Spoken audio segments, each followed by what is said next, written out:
on est parti pour mon top 10 de mes films préférés de l'année 2015. Le temps passé, beaucoup de choses ont changé. Qui aurait pu s'imaginer que le temps serait si vite écoulé? On fait le bilan, calmement.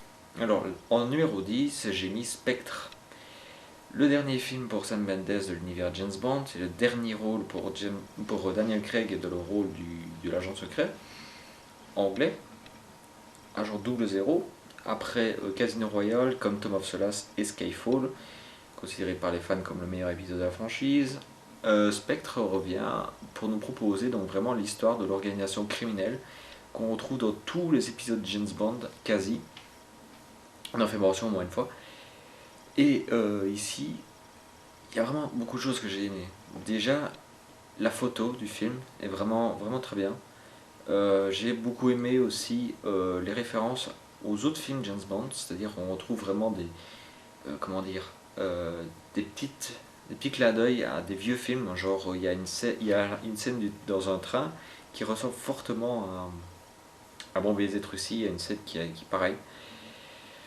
Et alors ensuite, j'ai beaucoup aimé le premier plan du film, un plan séquence franchement qui est incroyable, que je conseille vraiment de regarder quoi. Juste pour ça. Le numéro 9, j'ai mis Ant-Man, dernier film de la phase 2, après l'âge de l'étron, parce que je l'ai trouvé complètement nul.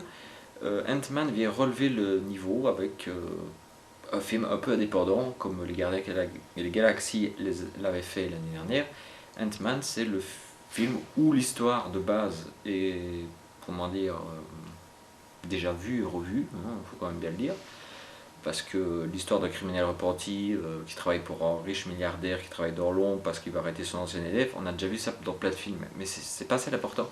L'important c'est de voir Michael Douglas dans un film de super-héros, l'important c'est de voir des effets spéciaux absolument géniaux, de l'humour dans un film Marvel, c'est bien. On pourrait peut-être reprocher le fait que finalement c'est pas Edgar Wright, le réalisateur de la trilogie Cornetto, qui est à l'origine de ce film. Mais pour le reste, il est génial. Alors, le numéro 8, eh ben, je l'ai attribué à Ex Machina, réalisé par Alex Garland. Et Ex Machina, c'est le Her de 2015.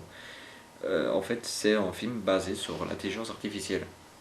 Un type gagne une pseudo-tombola ou je sais pas quoi, et il est pris pour aller visiter un complexe au milieu de nulle part et rencontrer Nathan, qui travaille sur l'intelligence artificielle. En fait, le gagnant de la tombola, qui est joué par Domhnall Gleeson, doit évaluer l'entité pour voir si elle est humaine ou si c'est juste une machine.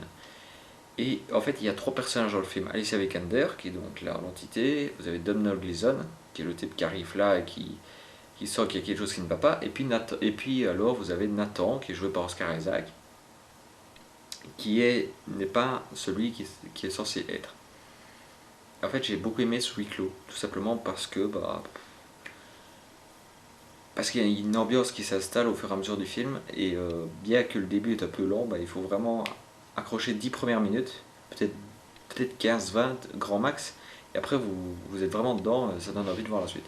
Donc je le conseille vraiment. Alors ensuite, numéro 7, on a Spy de Paul Feig. J'avais beaucoup aimé par exemple le film Pixel qui est sorti cette année sur les jeux vidéo. Et ma plus grosse surprise ça a été Spy. Un film d'espion, mélangé espion à demi et grosse comédie. Ils l'ont fait quoi, c'était vraiment drôle. Les bandes annonces donnent vraiment pas envie de le regarder. Et si vous regardez une bande annonce de ce film, vous allez dire mon Dieu, mais qu'est-ce que c'est que ça? Et en fait, non, le film est vraiment bien. C'est drôle, c'est vraiment drôle. J'ai jamais autant ri depuis, je sais plus quel film avait fait autant rire avant.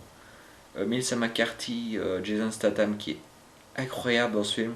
Jude Law, caricature d'espion. Même Rose Byrne, qui joue dans le film, a vraiment une caricature d'espion, de méchante de film. Et c'est génial quoi, il faut vraiment le regarder.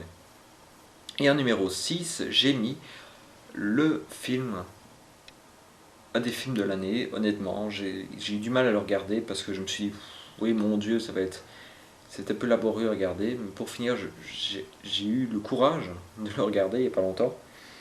Et j'ai bien fait parce que ce film est génial, c'est bien sûr Birdman ou la surprenante vertu de l'ignorance, réalisé par Alejandro González Iñárritu, qui a déjà fait 21 grammes et Babel, que je n'ai pas vu, mais par contre Birdman, c'est une véritable claque cinématographique que je ne peux que conseiller. En fait, on suit l'histoire comment dire, d'une star déchue qui a fait 3 films, hein, Birdman 2 et Birdman 3, qui a refusé Birdman 4. Et pour remonter sur le devant de la scène, puisque c'est vraiment ça, bah, il décide de monter une pièce de théâtre à Broadway.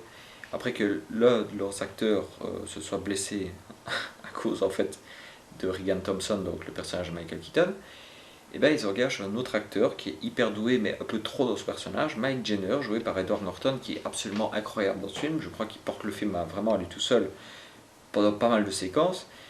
Et Michael Keaton est juste incroyable aussi. On voit aussi Zach Galifianakis qui joue dans Very Bad Trip, qui joue aussi, signe un rôle d'impresario, Naomi Watts qui fait l'ex-femme de Michael Keaton, qui est absolument génial. Et puis alors vous avez Emma Stone. Voilà, Emma Stone c'est l'actrice qui sort un peu de nulle part, qui a commencé sa carrière, elle est super grave, puis qu'on a vu dans Amazing Spider-Man 2 l'année dernière, enfin en 2014. Et, et c'est vraiment ouf de la voir là-dedans quoi. En ancienne junkie, le film est fait en un seul plan séquence. En fait c'est plusieurs scènes mais où le cut se voit jamais. Et c'est bluffant. Il y a une interprétation pour la fin du film que j'ai vraiment appréciée. Ça fait travailler l'esprit du spectateur qui regarde le film, et ça je trouve ça cool. Et puis alors il y a vraiment toutes sortes de bonnes choses dans ce truc. En fait il faut vraiment le regarder pour se faire sa propre idée, mais je ne vais pas vous détailler tout ça, mais c'est juste ouf quoi.